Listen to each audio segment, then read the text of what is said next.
கலைஞரின் பேனா குறும்பட வெளியீட்டு விழா, புத்தக வெளியீட்டு விழா தலைமை தாங்கி அமர்ந்திருக்கும் எங்களின் முன்னோடி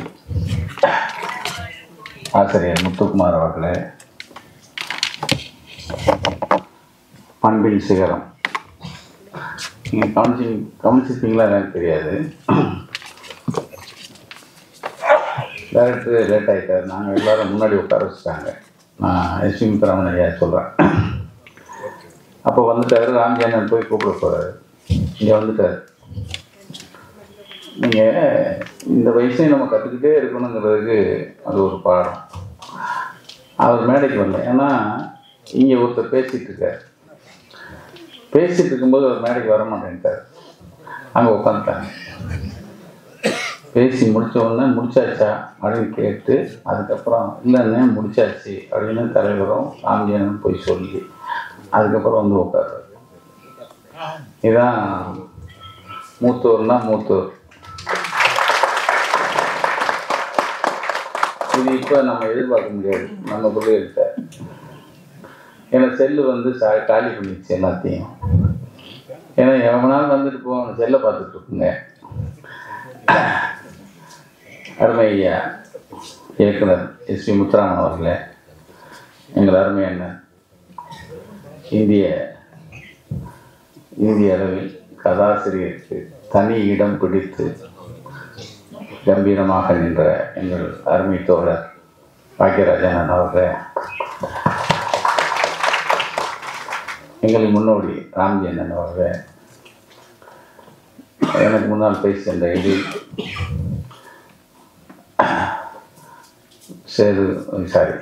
உதயம் ராமன், எங்கள் வானதி, அவரும் எங்களுக்கு முன்னோடி. அவங்க போட்ட ரோட்டில் தான் நாங்கள் பின்னாடி நாங்கள் பதிப்பதில் வரோம். அவர் அமைதியாக முன்னாடி உட்காந்துருப்பார். ராமனை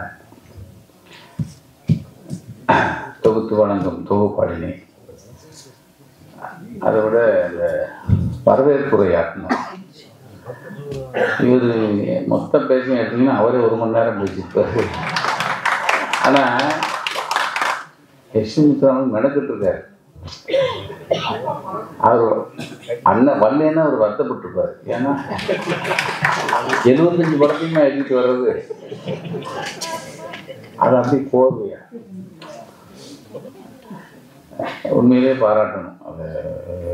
அது மெனக்கடல். அதுதான் ஒரு இதுக்கு மெனக்கடுறது இல்லை. இப்போ பார்த்தீங்கன்னா குறும்படம் கலைஞராக ஒருத்தர் நடிக்கிறாரு.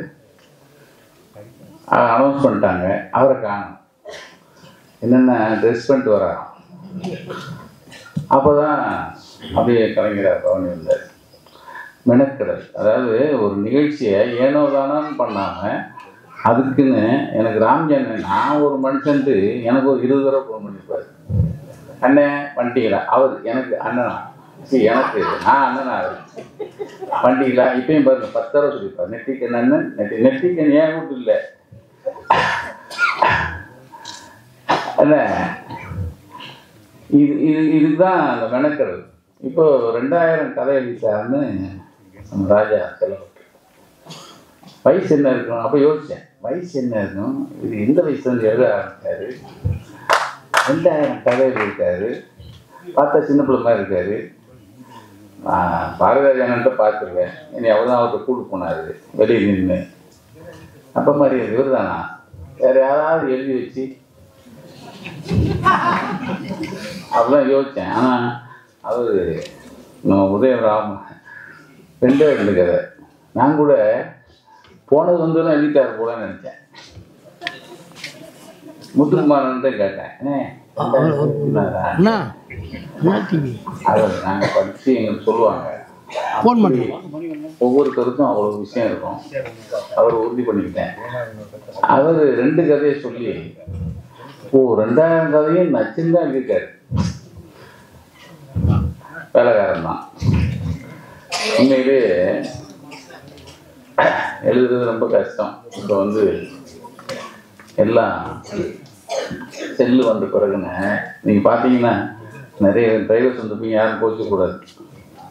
முன்னாடி நம்மளை வந்து டிரைவர்லாம் கொண்டு போய் விட்டுட்டு கொஞ்ச நேரம் தூங்குவாங்க தெரியுமா? இப்போ எப்படா இறக்கி விடணும்னு பார்த்துட்டு செல் எடுத்துறாங்க. ஆக்சிடென்ட் ஏன் கூடுது? இந்த செல்லு படுத்துகிற பாடு. நான் உதாரணம் சொல்கிறேன், எல்லா டிரைவரையும் நான் தப்பாக சொல்கிறேன். செல்லு படுத்துகிற பாடு, இந்த செல்லு நம்மளை வதைக்கிற இந்த காலத்தில் கதை எழுதி அதுக்கு ஒரு குறும்படம் ஒன்று ரொம்ப சந்தோஷமாக இருக்குது. ஏன்னா ஒரு புத்தக வெளியீட்டு இவ்வளோ பேரை கூட்டி வச்சதே பெரிய விஷயம். அது முதல்ல உங்களை எல்லாரையும் பாராட்டணும். ஏன்னா 50 தடவை புத்தகம் வெளியிடுவீங்க. கொண்டாக்கு முன்னாடி நிறைய பேர் இருக்காங்க. காசு கொடுத்து கூட்டு வந்தீங்களா? இல்லை, அன்பாக. ஆக இவர் மனுஷங்களையும் பழகி வச்சிருக்காரு. இவர் கூட மனுஷங்களும் இருக்காங்க. ஏன்னா கலைஞர் பேனா எனக்கு வெளியிட்டு வாங்குறதுக்காக தான் எனக்கு கூப்பிட்டாங்க. வெளியிடுறவர் வரல. எங்கள் அண்ணன் பூச்சேன்னு நான் அப்பயே சொன்னேன், பூச்சேன்னு வராது என்ன. ஏன்னா 24 மணி நேரம் தலைவருடைய கண் அசைவை பார்த்துக்கிட்டே இருக்கிற ஆட்கள் எப்படி வருவார் அப்படின்னு யோசித்தேன். அவருக்கு வேற வேலை வந்துருச்சு. சரி, நம்ம அதை வெளியிடுற அது பாருங்க, வாழ்க்கையில ஒவ்வொருத்தனுக்கு ஒரு வாய்ப்பு கிடைக்கும் பாருங்க. பூச்சனை எல்லா நாளும் நான் வெளியிடுறேன், கலைஞரின் பேனா வெளியிடுறேன். அதானே வாழ்க்கையில சும்மா சாதாரண விஷயம் இல்லை. கலைஞரின் பேனா என்ன சாதாரண விஷயமா? நீங்க அவர் பேனா இல்லைன்னா நான் உங்க முன்னாடி இப்போ நின்றுக்க முடியாது. சத்தியமா நின்றுக்க மாட்டேன். அப்பா வந்து ஐவிஎஸ்ல பியூன். எங்க அப்பா அவர் நம்ம 5ஆப்பு 6ஆப்பு படிக்கும்போது ஸ்கூலில் ஃபீஸ் கேட்பாங்க தெரியுமா? நான் ஒரு நகராட்சி ஸ்கூலில் படித்தேன், அங்கே ஃபீஸ் கிடையாது. அப்புறம் ஒரு ப்ரைவேட் ஸ்கூலு, ஒரு 30 ரூபா கட்டணும். ஸ்கூல் லெவலில் அம்மாட்ட வந்து சொல்கிறேன், அப்பாட்ட போய் வாங்கிட்டு வா. அப்பா ஆஃபீஸ் வரதுனால போய் வாங்கிக்கலான்ட்டாங்க. ஆஃபீஸ் போனேன், எங்கள் அப்பா நிறா 9 மணிக்கு போனால் வெளியே நின்றான்ட்டார். ஒரு கார் வரும், ஒரு இன்ஜினியர் இறங்குவார். அப்பா ஐஏஎஸ்ல பியூனாக இருந்ததுனால இன்ஜினியர் இறங்குவார். ஏமா அப்பா தான் கதவு திறப்பாங்க. கதவை திறந்து அவர் பையில் சாப்பாடு கூட எல்லாத்தையும் அந்த உள்ளே இருந்தவர் அப்பாட்ட கொடுப்பாங்க. அப்பா அதை வாங்கிட்டு கதவை சாக்கிட்டு பின்னாடி போவாங்க அப்படின்னு போவார். அடுத்து இன்னொரு ஜீப் வரும். அப்பா தான் கதவை திறப்பாங்க. உள்ளேருந்து ஒருத்தர் இறங்குவார். அவர் சாப்பாடு கூட பையில் எல்லாம் கொடுப்பார், வாங்கிட்டு போவாங்க அப்படின்னு போவார். 3ஆவது ஒருத்தர் வருவார். வந்தவர் கான்ட்ராக்டராக இருப்பார். நல்லா சொல்லணும்னா எங்கள் தமிழ்ச்சேகாவுடைய அப்பா தங்கப்பாண்டியன் இருக்காருல, அவங்க தான் கான்ட்ராக்டர்ஸ். அப்போ எல்லாம் அப்பா வேகமாக போவாங்க. அண்ணன் என் பையன் ஸ்கூலுக்கு ஒரு ரூபா கட்டணுமா, ஏதோ ஃபீஸு ஒரு 50 ரூபா கொடுனேன் அப்படின்னு வாங்கிட்டு, சரி 30 ரூபா கட்டிட்டு 20 ரூபா அம்மாட்ட ஓடு அப்படின்னு அனுப்பிடுவார். நம்ம 30 ரூபா கட்டிட்டு அம்மாட்ட 20 ரூபா கொடுத்துருவோம். அம்மா ஒரு 2 கிளாஸ் கொடுக்கும், இப்போ முறுக்கு வாங்கிக்கான்ட்டு. இது ஒரு காலம். நான் சொல்கிறது 70 முன்னாடி 65 70. 2010 எனக்கு வந்து பெரியார் விருது கொடுக்குறாங்க. தமிழக அரசு அறிவிக்குது. பெரியார் விருதுக்கு வந்து ஒரு உயரிய விருது. அப்போ அனௌன்ஸ் பண்ணோடனே எனக்கு ஒரு ஐஏஎஸ் அதிகாரி ஃபோன் பண்ணுறாரு. இது நாளைக்கு, அதாவது ஜனவரி 15 கொடுக்கணுன்னா முதல் நாள் 15 தான் எப்பயும் திருவள்ளூர் தினத்திலலாம் கொடுப்பாங்க. முதல் நாளே எனக்கு ஒரு அழைப்பு, ஒரு ஐஏஎஸ் அதிகாரி ஃபோன் பண்ணுறாரு. ஆனால் எப்போ நாளைக்கு எத்தனை மணிக்கு வந்து நான் கூப்பிட்டு போக? நான் தான் வருவேன், நீங்கள் வீட்டில் இருக்க, கொண்டு வந்து உங்களை அழைச்சிட்டு போய் வாங்கி, அதாவது விருது வாங்கிட்டு உங்களை கொண்டு வந்து விடுறது ஒரு புரோட்டோக்கால். பெரியார் விருதுக்கு ஏதோ நீங்கள் வரணுன்னு கேட்டார். ஆனால் அந்த சொல்கிறேன்ட்டு நான் ஒன்று கலைஞருக்கு ஃபோன் பண்ணேன். என்னன்னாரு, இந்த ஒன்று தானே உங்களை பார்க்கணும். என்ன இல்லை நன்றி சொல்லுறேன். நான் வாங்க என்னார். போனேன், ரொம்ப நன்றிண்ணே. சரி ஏன்னா இந்த புரோட்டோக்கால் இருக்காங்களே, ஏதோ ஐஏஎஸ் அதிகாரி வந்து கூப்பிட்டு போவாங்களாம், போய் விருது வாங்கிட்டு கொண்டு வந்து வீட்டில் விடுவாங்களாம். ஆமாம், என்னப்பா எங்கள் அப்பாவை கூப்பிட்டு சொல்லுங்க. நான் அவர் அதை பார்த்தார். அந்த பொத்தான் சைட்லேயே பொத்தான் வச்சுப்பாரு. நீங்கள் கோவலர் வீட்டில் சைடில் ஒரு பொத்தான் இருக்கும், அப்படியே அமுத்தினார். அமுத்தினோடனே சன்னதன் வந்தார். கோபால் என்ன சொல்லுதோ செய்யுங்கட்டார். என்னையா சொல்லி தொலைச்சேன் அவரு. இல்லை ஐஏஎஸ் அதிகாரி வந்து கூப்பிட்டு போவாங்களா, எங்கள் அப்பாவை கூப்பிட்டு சொல்லுனேன். யோ அது புரட்ட காலம் இல்லையா அந்த அவர் அங்கே சொல்லிட்டாரு. நான் போய் மறுபடியும் சொல்லுவானே இது அடுத்த நாள் எங்கள் அப்பாட்ட, எப்பா நல்ல வேட்டி சட்டெல்லாம் பட்டு வேட்டி பட்டு சட்டெல்லாம் கட்டிட்டு நீங்கள் முன்னாடி 3 மணிக்கு தான் ரெடியாக இருங்க, ஒரு வண்டி வரும் கூப்பிட்டு போவோம் போடா ஆனால் இல்லை இப்போ ரெடியாகன்னு எல்லோரும் போட்டு கெஞ்சி கெதறி அவர் ரெடி பண்ணி கூட எங்கள் அத்தானும் போனார். வாசலில் இருந்தால் நாங்கள் எல்லாம் ஒளிஞ்சிட்டு பார்க்குறோம். எங்கள் ப்ரெஸ் வாசலில் ஒரு காரு, சைலண்ட் காரு, அதில் ஒருத்தர் இறங்குறாரு. எங்கள் அப்பா கதவு திறக்கிறாரு. இவர் உள்ளே உட்காந்து அது போகிறார். இது வந்து ஒரு பியூன் பையனாக இருந்து அந்த பியூனுக்கே அரசு காரு அரசு மரியாதையோட கூட்டு போகுதுன்னா யாரால? கலைஞரால். அதான் இந்த பேனா. இந்த பேனா எத்தனை வலுவானதுங்கிறதுக்கு அனுபவிச்சு சொல்றேன்.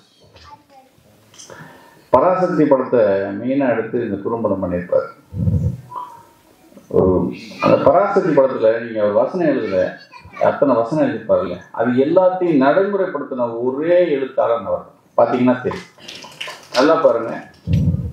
விதவைக்கு மறுவாழ்வாதாரம், கை ரிக்ஷா, பிச்சைக்காரர் மறுவாழ்வு திட்டம், பெண்களுக்கு சொத்துரிமை, அந்த பிள்ளைகளுக்கு இந்த பெண்களுக்கு மாத தொகை அது அதில் இருக்கிற வசனத்தில் எல்லாத்தையும் ஆட்சிக்கு வந்தவங்க முதல் படத்தில் எழுதின வசனங்களை நடைமுறைப்படுத்தின ஒரே வசனகர்த்தா அவர் தான். நீங்கள் 16 கொஞ்ச நேரம் நான் பேசிட்டு நான் நிறைய தெரியாதவங்களும் பேச வேண்டியிருக்கு. அவர் இப்போ இருக்கிற இந்த சூழலுக்கு ஏற்ற மாதிரி தன்னுடைய 13 வயசில் ஒரு கடிதம் எழுதுகிறார்.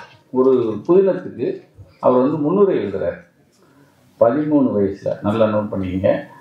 ஆனால் இந்த சூழலுக்கு ஏற்ற மாதிரி இருக்கும். நான் கூட வந்தவொடனே தமிழ்தாய் வாழ்க்கை பாடினாங்க. ரொம்ப கவனமாக பார்த்தேன். திராவிட வருதாடா? வருது வருது வருது. நம்ம கலந்துக்கிட்டு உள்நாட்டு கலவரம் வேறு திக்கில் வந்துச்சுன்னா அந்த புதினத்தில் நான் கொஞ்சம் வாசித்து விட்டுறேன். அப்படியே இருக்கிறேன். அது வேறு சொல் பேச்சு கேட்க மாட்டேங்குது. செல்லு சொல் பேச்சு கேட்க மாட்டேங்குதுங்க. தமிழ் வாழ்க, தமிழர் வாழ்க.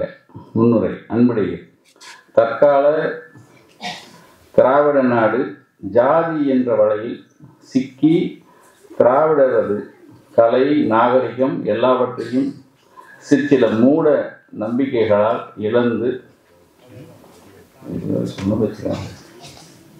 சொன்ன வச்சுக்க மாட்டேங்க. நாகரிகம் புதுசு செல்லு சரிங்க. இது பிடிச்சிருந்தா அது ரொட்டேட்டர் ஆகுது. இவர்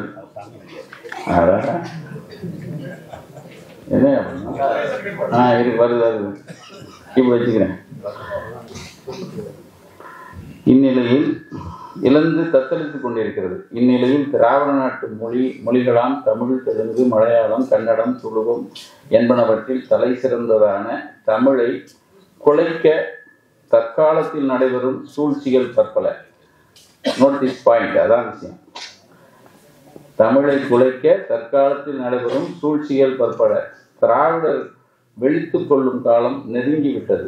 பெரும்பாலான திராவிடர் ஈடு கொண்டெழுந்து விட்டனர். நாட்டை காப்பாற்றவும் கலை நாகரிகத்தை காக்கவும் கச்சை கட்டி விட்டனர். தற்கால திராவிட நாட்டில் திலகம், ஈரோட்டு ராமன் என்ற இணையற்ற தளபதியின் கீழ் திராவிடர் அணிவகுத்து நின்று ஆர்ப்பரிக்கின்றனர். இக்காலம் இங்கனம் இருக்க முற்கால திராவிட நாடு எங்கனம் இருந்தது என்பதை அறிவோம். வந்து 13 வயசுல அப்போது கிட்டத்தட்ட பார்த்தீங்கன்னா ஒரு 70 வருஷம் முன்னாடி, 80-85 வருஷம் முன்னாடி ஒரு மனுஷன் இப்பைக்கு இந்த சூழலுக்கு ஏற்ற மாதிரி ஒருத்தர் எழுதியிருக்காருன்னா அந்த பேனா இன்னைக்கு நம்ம அந்த பேனாக்கு மாத்திரம் கோயில் கட்டணும். அதான் அவர் கோயிலை நம்ப மாட்டார். சாமியாக பேனாவை வைக்கணும். அந்த பேனாக்கு ஒரு மகனம் சூட்டிய எனது அன்பு இளவல் ராஜா செல்லமுத்துக்கு வாழ்த்துக்கள், வணக்கங்கள், நன்றி.